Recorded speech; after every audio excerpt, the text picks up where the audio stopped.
Assalamu alaikum. I wanted to share a couple of hadiths with the people today.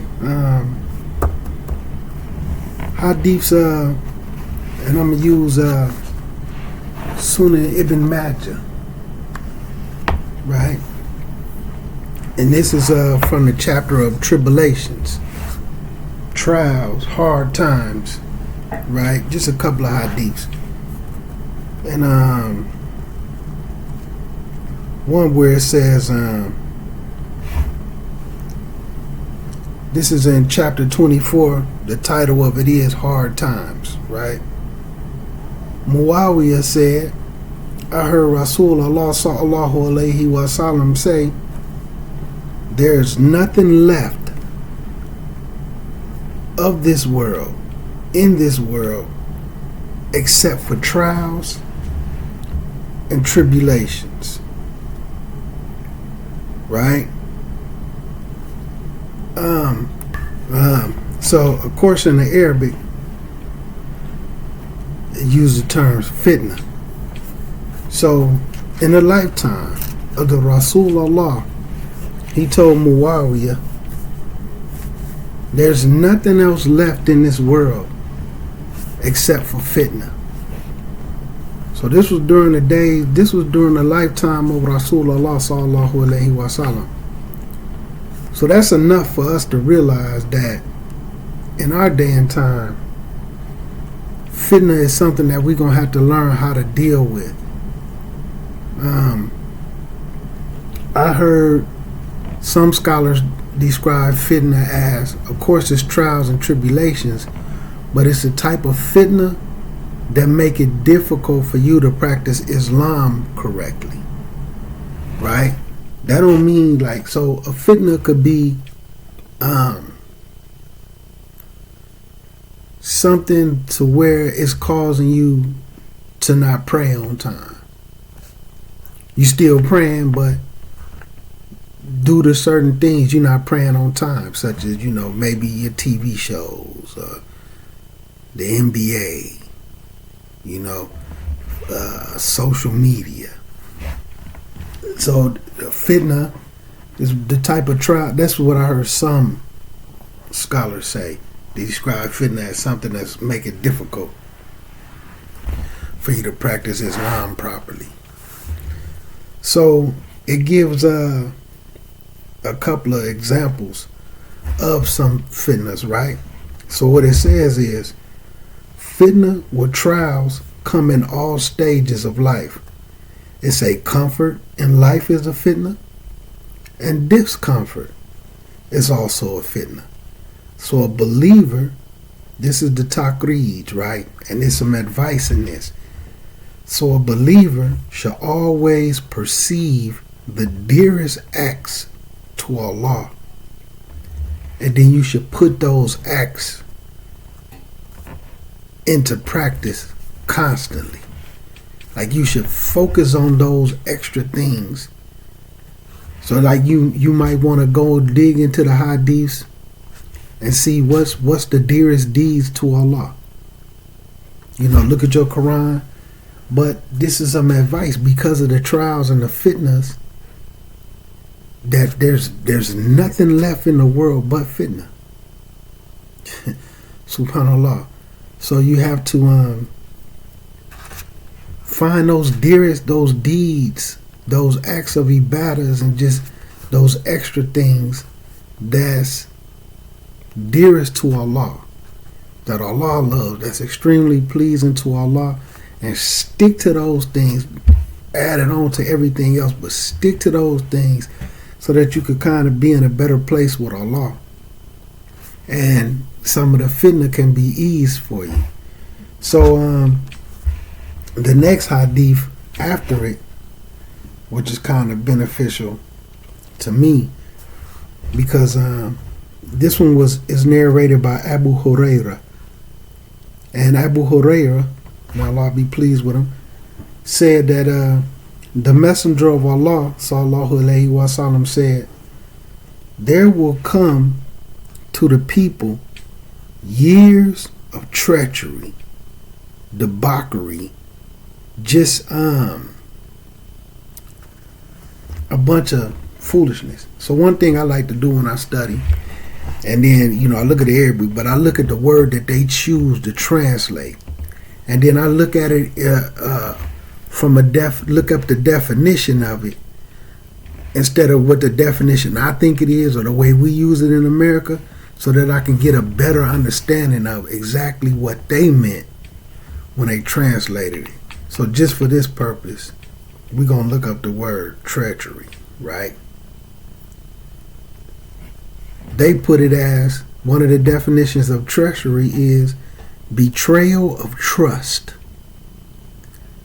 deceptive actions, or a deceptive nature.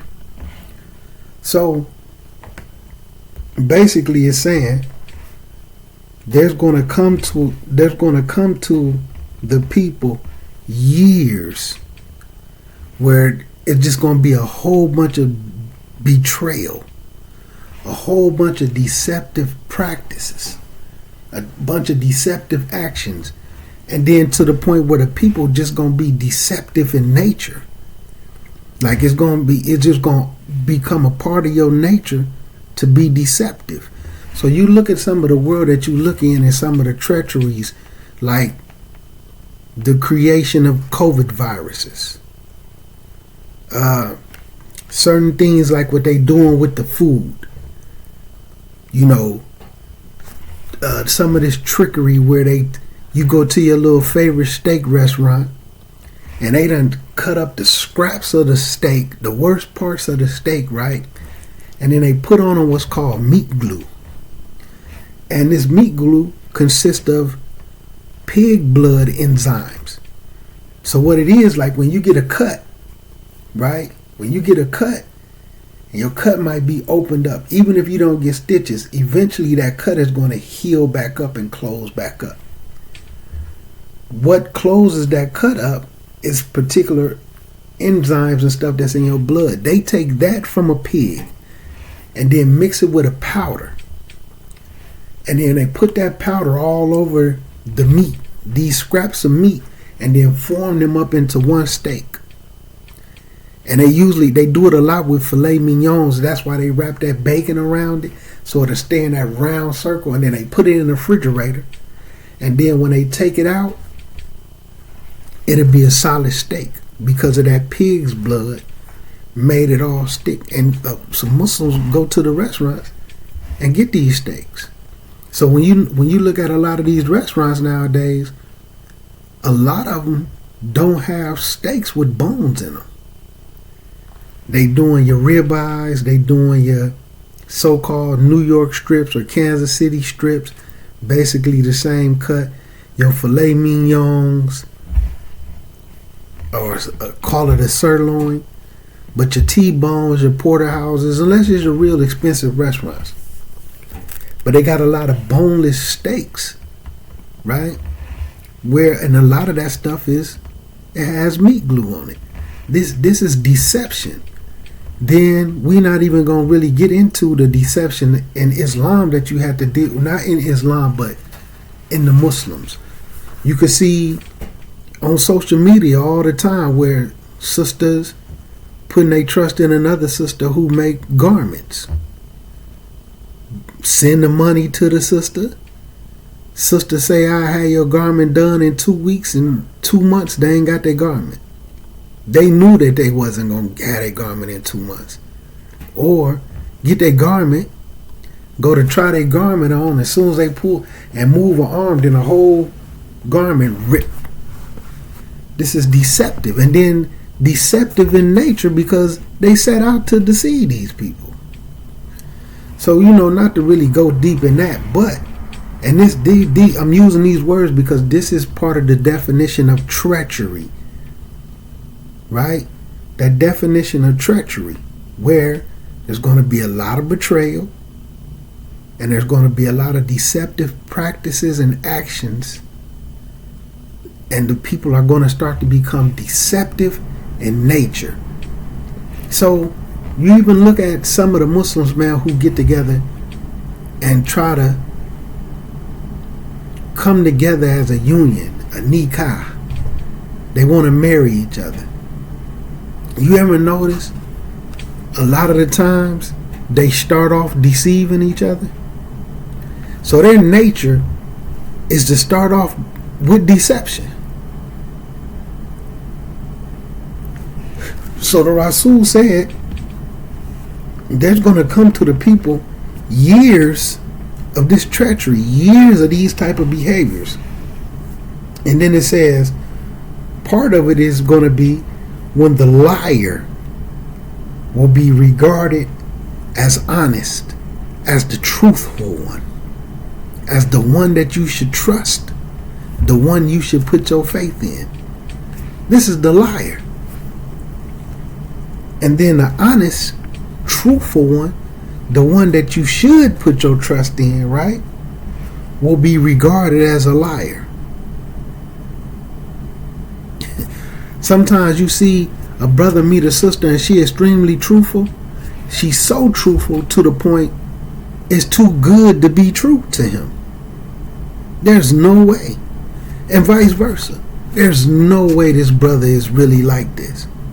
So they looking for the deception. They looking for the wickedness. And then when they can't find it, they're created in their head because they're used to that toxic, deceptive nature that's within the people. And we're not just talking about Muslims, your Christians, everything. That deception, man. Just look at how a lot of the times, even some friendships, individuals start off on deception, working a number, trying to get in good with you because they see some way that they could benefit for themselves in friendships. So it continues on. It says that the liar, the honest man, the truthful person, the one you should put your trust in, will be regarded as a liar. The traitor, right? The person who is going to betray you, right? The person who is the traitor will be regarded as the faithful one. So let's just put it in relationship. The ones that's doing all the cheating and the conniving, they the perfect one. You can't see no wrong in them. But the one who's really faithful, you can't see nothing but betrayal. There's no way this person ain't cheating on me. There's no way this individual isn't betraying me. This is how we gonna see it. The betrayer, the traitor, the betrayal, the one who commits all the betrayal will be regarded as the faithful one. And then the faithful one will be regarded as the one that's doing all the betraying. See, this, they refer to this as inverted society. Basically where the good becomes bad and the bad becomes good. Just like, look at how inverted the African American community is. If you go out on the streets and you shooting up everybody, you putting in work, you pushing and peddling all these drugs, and you out there shining, you the best thing for the community. But if you going to school trying to be a straight A student, and then you trying to go to school based off your mind, something like becoming a lawyer, a doctor, anything, architect, anything, you's a goofy. Now if you going to college because you play a sport, you might get some people who cling on to you because they can see an NBA, NFL lifestyle at the end of your tunnel, which is almost the lifestyle that drug dealers and street people chase. That glitz and glam glory. You don't really see that off the lawyers, the doctors. So if you going to school off your brain, you's a goofy. See how inverted that we was? Like, I used to have an old saying, man, because, out here, Chicago, Illinois, gang culture is huge.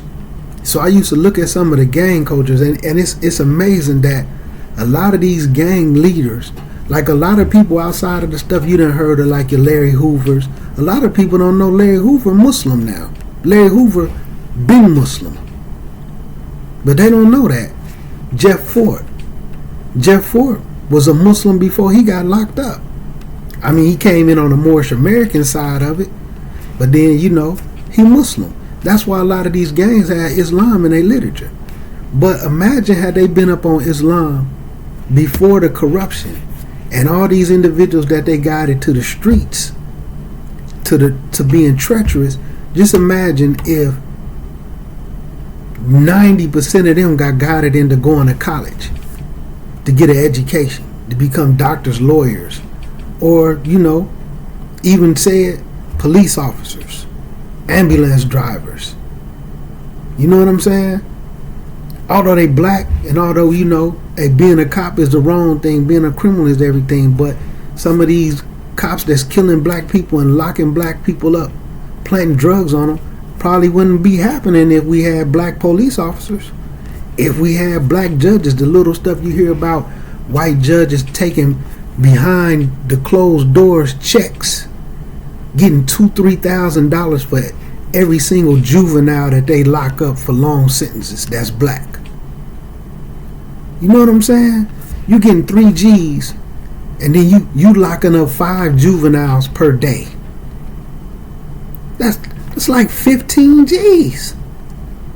And this is behind closed doors. But then you have to look at that and say, who's paying them? This stuff that really done happening, and then a judge was doing this like 10 years before he got caught. But you know what never happened? Those juveniles never got that bread.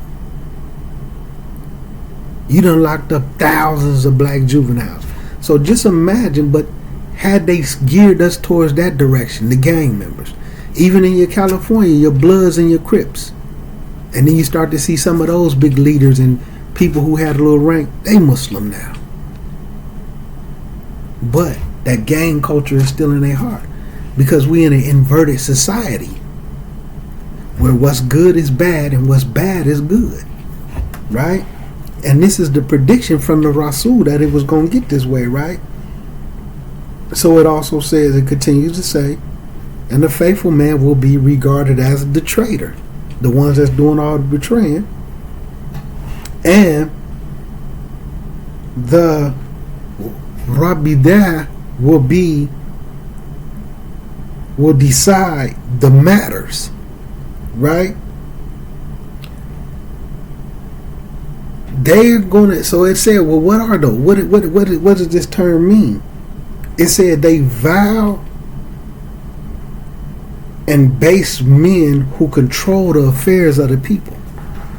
So basically, some of your, like, since they use the word vow, and then like I would go to the dictionary, to the Arabic dictionary, and look this up. Warahida, right? But look, let's look up what they mean because they're using the word vow. I know what it means, but just to show you how you should study, right? So when you go look up the term dictionary, it says, not the term dictionary, when you look up the term in the dictionary, one of the definition is extremely unpleasant. Then another definition is morally bad, immoral, and wicked. Morally bad and wicked. So they're not going to have no good moral compass, religious compass. And this can also be in the Muslim community. Like, let's say a lot of people turn to religious leaders as the ones that they should find. This is where my guidance comes from. Whatever religion that you're in, right? Then you look at all these people going up to these Catholic monasteries and monks or whatever they calling themselves and putting them in there so their kids can get spiritual guidance, and then they raping little boys for years. But the reason why they in a monastery and all that is to remain chaste. And then people come and sending their kids to you to learn the religion from you, and y'all raping them and molesting them for years. Catholic Church. Preachers. You got a mega church. You making $5-6 million a year off your church and selling your own version of the Bible and all this other stuff, and then you sitting around molesting and raping kids that you supposed to be doing Bible studies with. And even like in Islam, which that part ain't common, but there's different things, where I know of stories where imams was fornicating with a bunch of women and getting them all pregnant in a particular city and leaving them stuck, or running around fornicating with little women and this and that, and giving them venereal diseases, knowing that they had it. But they in charge of the affairs of the people. Person in charge of the people sitting around molesting his wife, daughter, all these different type of things and actions. But this is the Rasul is sitting up saying these type of individuals is going to be in control of the affairs of the people. So you're going to have a society full of betrayal, deceptive actions, to the point where the people is going to be deceptive in nature. Muslims, the liar is going to be deemed the truthful person. The truthful person is going to be deemed the liar. The one that's betraying everybody is going to be the one that people going to consider to be faithful. They're going to put their faith in the one that's betraying them. And then the one that's faithful towards them, they're going to treat them like they the ones that's doing all the betraying. This is the society that we're going to be in. So look, some of the Taqreed says, in order to maintain peace in a society, good character should be appreciated and evil character should be discouraged. If a pious and trustworthy person is not granted the position that he deserves, instead fibs and charming sayings of a liar, an impostor are accepted, then no field of society will be from deterioration.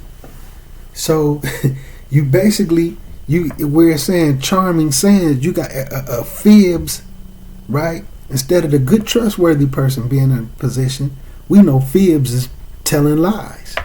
So the one who's sitting around and fibs with the charming saying, he's slick talking, how we say out here in the Midwest, they got the gift of gab. A gabber.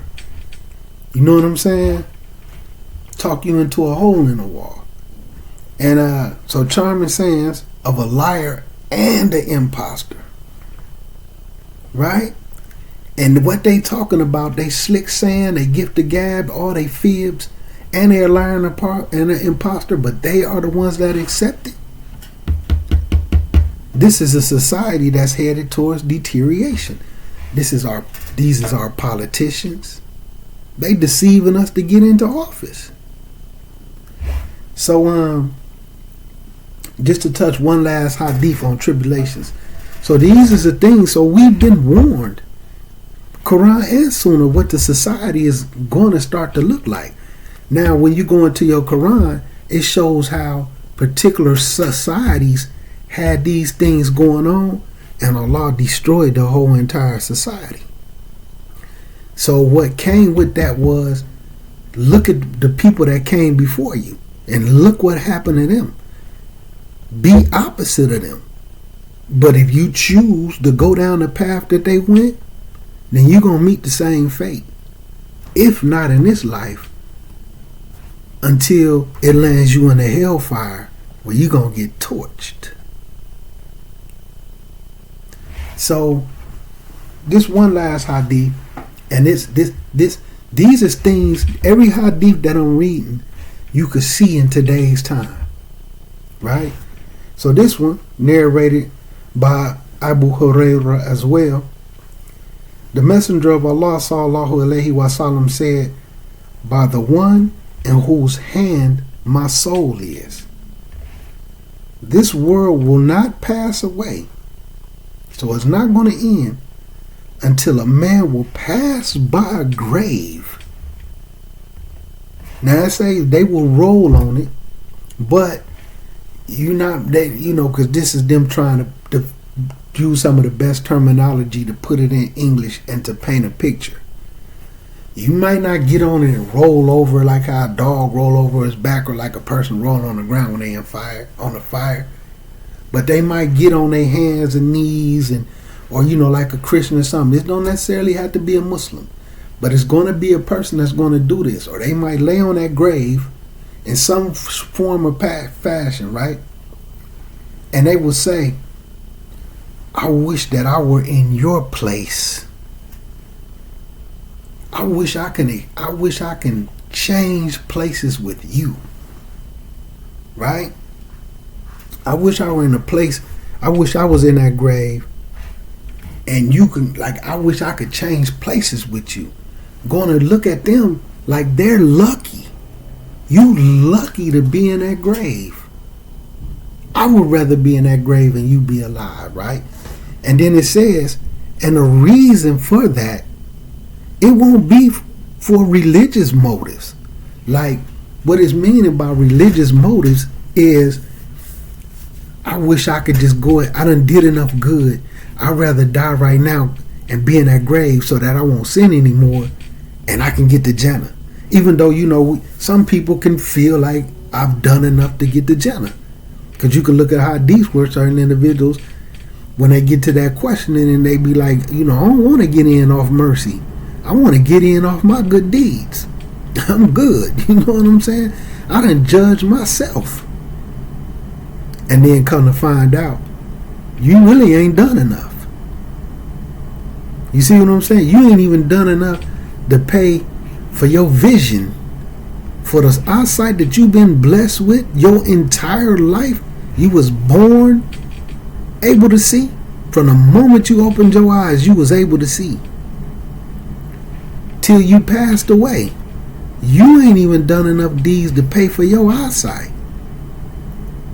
But you feel like you can get into Jannah without Allah's mercy?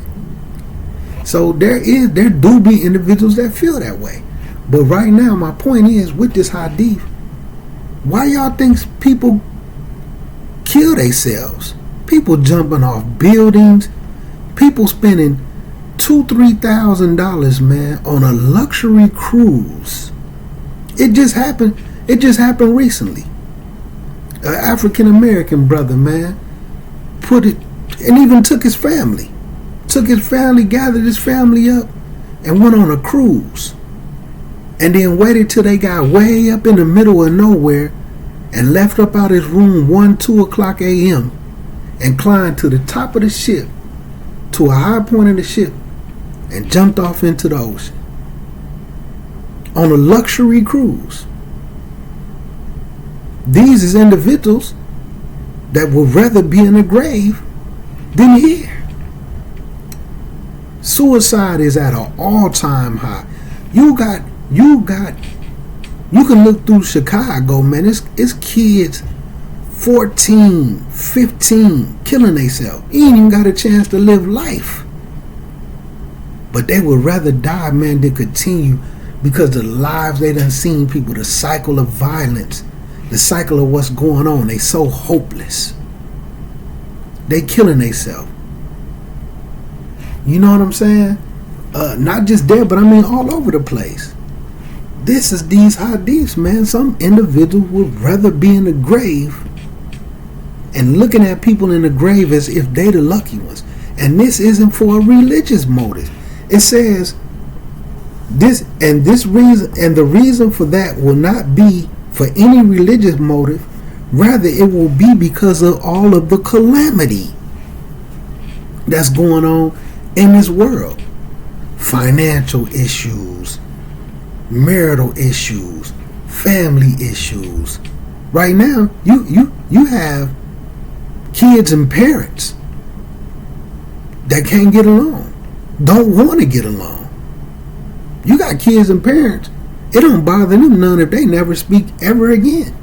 Brothers and sisters, we ain't bothered if we never speak ever again. Even with Muslims, this is a calamity. So, again, just for the studies, Just to let's pull up the word calamity. Right? An event causing great and often sudden damage or distress or disaster.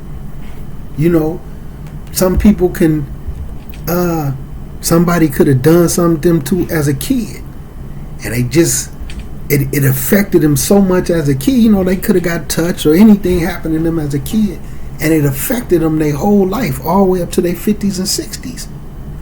It's a calamity for them. So some of the Taqreej, it says in the Taqreej is like a commentary, an explanation, and then there'd be advice and stuff in it, and then breaking down the Hadith, right? So some of the Taqreej says asking Allah's help during these type of hardships and trying to change matters from bad to good is the best way than taking your own life, right? Going to that grave. Then it says wishing for death due to mundane matters, it isn't allowed. So if it's not for, like, you know, a religious person, you know, like a religious purpose, like being martyred, like, man, I'm trying to get to Jannah. And I'm finna go out on this battlefield and fight till I'm killed. So just because life is some certain calamities and you feeling a certain type of way, wishing to be dead because of those things, when it's saying it's not allowed in English, it's letting you know that it's haram. It's haram. So the concern of safekeeping and defending religion should be more important than protecting one's mundane interests. I'm broke. I'm poor. Although you might be doing good, but you ain't got those luxury vehicles. You ain't got those glitz and glams of jewelries and nice trinkets and decorations all around your homes. You know, people buy all type of little statues, and, you know, sometimes you can fall into buying little crystal things, real beautiful, like a big crystal plate with Ayatul Kursi on it, and just different things to sit around your house as decoration. You know, trinketing up your house.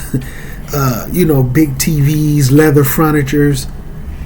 You know, the latest. You know what I'm saying? The latest fashions.